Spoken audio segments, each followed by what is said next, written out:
Coucou. Ça fait longtemps. Je suis désolée, note désolée, j'avais des choses à gérer. On se retrouve enfin pour garnir notre portfolio. Et quoi de mieux pour garnir un portfolio que de faire du branding fictif? J'ai rien inventé.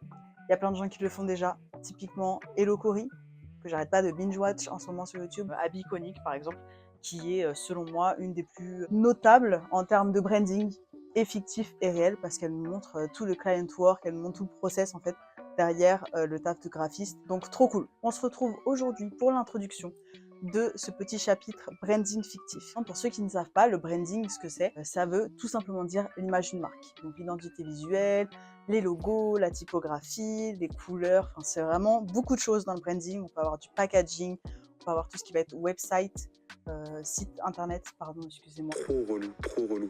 Bref, la com, c'est un très grand monde et aujourd'hui, on va solliciter la graphiste autodidacte en moi afin de faire des brandings fictifs. Et pourquoi je dis fictif depuis le début? On vit dans une ère technologique et Goodbrief nous permet d'avoir des briefs, donc des comptes rendus, des consignes de branding aléatoires.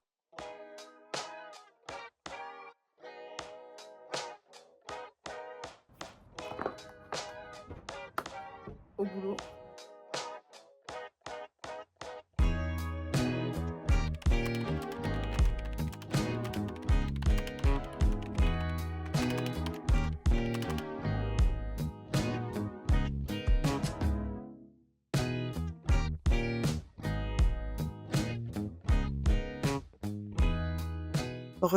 J'ai fait quelques petites recherches, j'ai fait beaucoup d'expérimentation au niveau des noms. Je pense qu'on va partir sur la piste de Dionysos.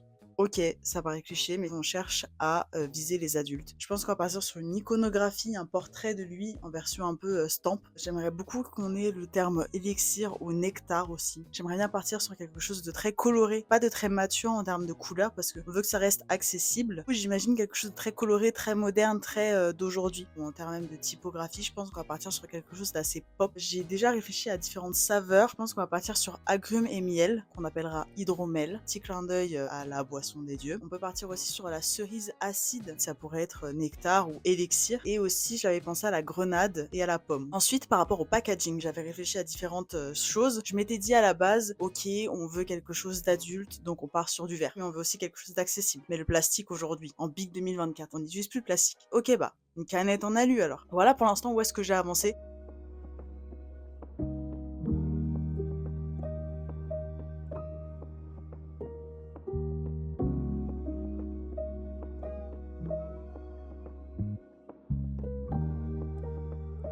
En fait, j'ai l'impression que je vais tout trop vite, mais voyons voir. Est-ce que je devrais pas changer le nom de Dionysos Drinks? Dionysos Drinks. Est-ce que ça fait pas un peu trop boisson énergisante, Dionysos Drinks?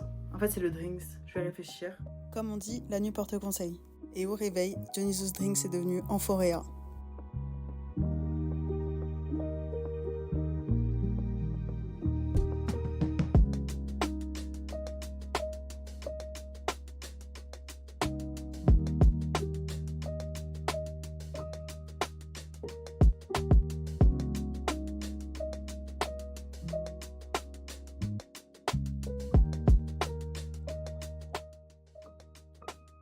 Et comme tout est meilleur bien accompagné,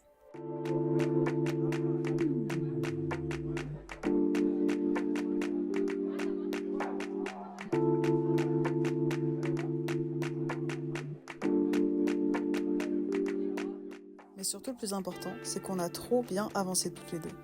Carrément, j'ai fini. Place à la présentation client.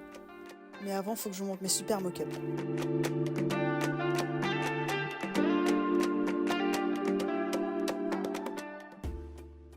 Bon, maintenant on peut passer à la présentation client. Bienvenue dans ma présentation client. Alors pour commencer, on a un brief, c'est là où les consignes de la marque vont être mises, établies.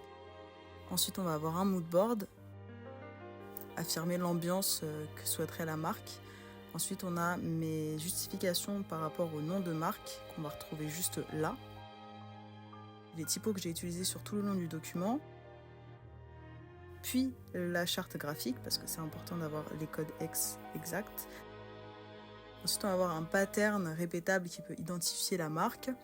Et enfin, les mock-ups, parce que c'est très important d'avoir des représentations graphiques qui peuvent ancrer la marque et le client dans le réel.